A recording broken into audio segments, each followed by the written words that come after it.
as you're speaking, I hear this surrender and merging and giving yourself Mm-hmm. over to nature, which for many of us living in urban environments, we live in nature poverty.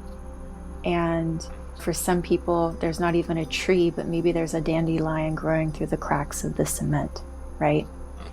And I'm speaking to my brothers and sisters in the Bronx of New York Yeah. and these, parts of Detroit and these very urban settings where they're starved for nature and they don't even realize it. And there's a coming home, as you mentioned, as we immerse ourselves in nature and allow ourselves to be porous to receive the information that's coming to us, to provide us with data in every cellular membrane of our body.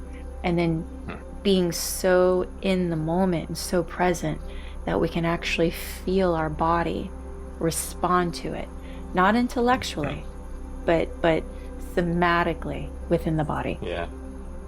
Somatically, yeah. And when I say somatic, I'm talking about dimensionally. Mm, And what came through listening to you with like the inner city where they're nature deprived, mm-hmm, that dandelion is the same beauty. mm-hmm, It's the same beauty that if you're in Montana and you're out in the wilderness and there's not a house in sight and there's grizzly bear and there's so much naturalness in the Bronx or wherever, if you have that one dandelion, it's the same beauty and it's the same organizing force.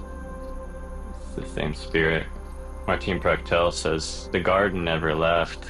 You left the garden. You lost contact with the garden.